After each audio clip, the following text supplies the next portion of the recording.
इस वीडियो में हम डिस्कस करेंगे कि क्या रैंक पॉसिबली आप ला सकते हो अगर आपने क्लास 10th में जेई प्रेप शुरू कर दी है। ठीक है, तो यहाँ पे again I would say there are two types of answers. तो जैसे अगर मैं थोड़ा पहले जाऊँ, आज से 5 साल पहले लेट से मैं चला जाऊँ 2020 में या 19 में कोई जेई प्रेप कर रहा होता, राइट।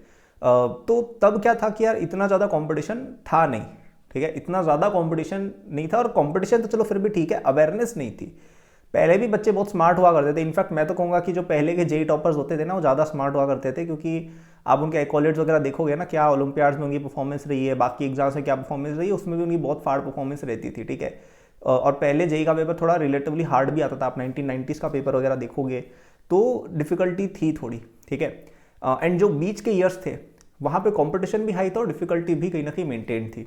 तो हम यहाँ पे टॉपर्स की बात नहीं कर रहे हैं, हम यहाँ पे बात कर रहे हैं कि the number of people are aspiring to be a topper. पहले क्या होता था कि कुछ एक बच्चे होते थे जो खुद से कोई किताब विताब उठा के कहीं से आगे का पढ़ लिया, किसी ने गाइड कर दिया, किसी बड़े भैया दीदी ने जो आईआईटी बॉम्बे दिल्ली गए हुए, तो वो पढ़ लेते थे। आज के ज़माने में क्या हो रहा है, लिटरली एवरी बच्चा जो 9-10 में है they are preparing for JEE पहले से, लिटरली एवरीवन। ठीक है, पहले बहुत रेयर होता था ऐसा, 100 में से एक बंदा कोई होगा जो 9वीं 10वीं से पढ़ रहा है, बाकी आजकल हर बच्चा पढ़ने लग गया है। ठीक है, तो the number of people who have access to that elite kind of education, the number of people who are preparing for JEE from an early age, that has increased a lot. I would say 10 times ज़्यादा है अब compared to let's say 5-6 years back. ठीक है, so I think that is one big problem for you, क्योंकि पहले क्या होता था कि कोई बच्चा अगर 9-10 में थोड़ा सा भी पढ़ने लग गया ना जेई का, तो उसकी टॉप रैंक आ जाती थी 11-12 में मेहनत प्लस 9-10 की अर्ली प्रेप। अब that is not, I mean उससे कोई गिवन नहीं है, that is not a given now, क्योंकि बहुत लोग करने लगे आजकल अर्ली प्रेप। ठीक है, तो आई वुड से कि it is not enough, early prep is not enough. Just because आपने 11-12 की कुछ चीज़ें पढ़ ली है 9-10 में, इसका ये मतलब नहीं है आप तो ऑल इंडिया रैंक 1 ही लेके आ जाओगे, जो कुछ साल पहले सच था। ठीक है, you will have to work more than that. लेकिन यहाँ पे एक सेकंड आंसर भी है, अगर हम बाकी स्टूडेंट्स को भूल जाएं, ठीक है, अगर हम बाकी लोग को भूल जाएं बिल्कुल ही कि दुनिया में बाकी लोग एग्जिस्ट भी करते हैं, एंड हम अपने आप को आइसोलेशन में देखें कि यार हमारा टारगेट है कि हमें जेई एडवांस के एग्जाम में 80% 90% लेके आना है, इतने पर ऑल इंडिया रैंक 1 या टॉप 10 में आराम से आती है। ठीक है, बहुत आराम से आती है।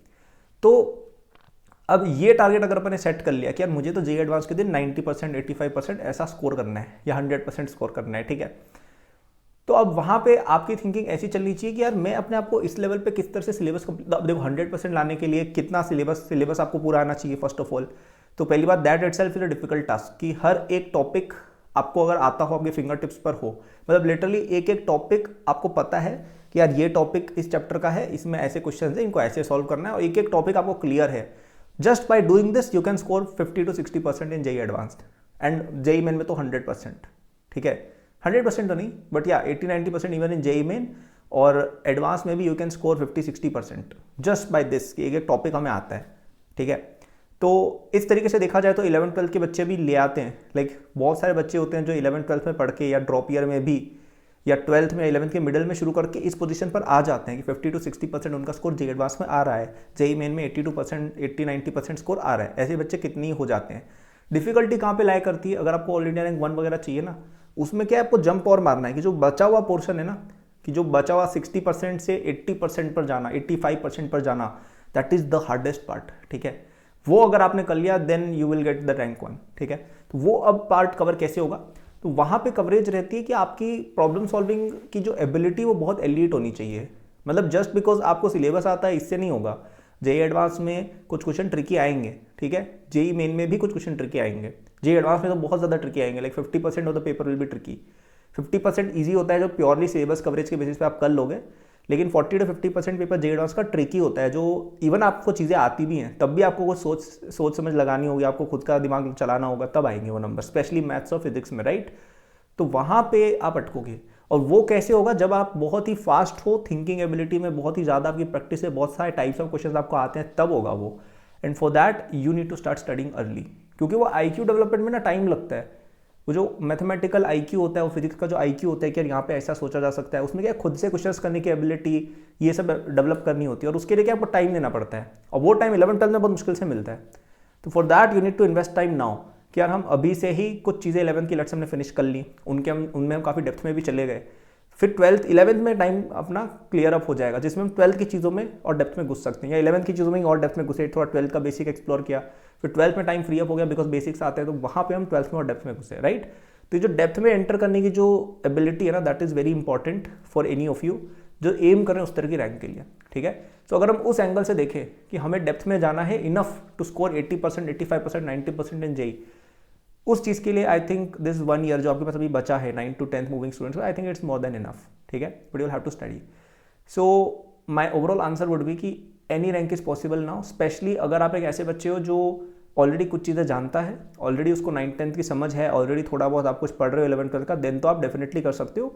और जो बच्चे बिल्कुल शुरू से स्टार्ट कर रहे हैं ना, आप लोग भी कर सकते हो, but you have to work very hard. कोशिश करो कि 9th-10th की जो ईयर है, एक साल आपके पास अभी जो है 11th में जाने से पहले, इसमें बहुत गंदी लेवल पर अगर ग्राइंड मार देते हो ना कि यार बिल्कुल ही मतलब आप 10-12 घंटे पढ़ने लग गए दिन का, जैसे मैं करता था उस समय actually, then yes even you can become a candidate for rank 1। And यदि आपको ये सब चीज़ें करने में और हेल्प चाहिए, you want to fast track your JEE prep, your JEE foundation, then you should get my JEE 2028 foundation course using the first link in description. 12th of February तक you can get for just ₹5,000, okay. इस course में सब कुछ रहेगा जो आपको जानना चाहिए इन क्लास 9th-10th पूरा कवरेज है इसमें, ओलंपियाड सारे कवर्ड है, आरई मॉई जेएसओ वगैरह, एंड 11th-12th के भी कई सारे कॉन्सेप्ट जो इजी टू अंडरस्टैंड हैं उनको हमने कवर किया है। तो आप 11th में जाने से पहले काफ़ी चीज़ें जान चुके होंगे यूजिंग दिस पर्टिकुलर कोर्स, ठीक है। So this was the video, thank for watching यार, ला सकते हो अच्छी rank, it's all about your hard work and using the time that you have judiciously. If you want more help, first link in description से course आप ले सकते हो, 12th of February तक the discount is there. Thank for watching, good luck.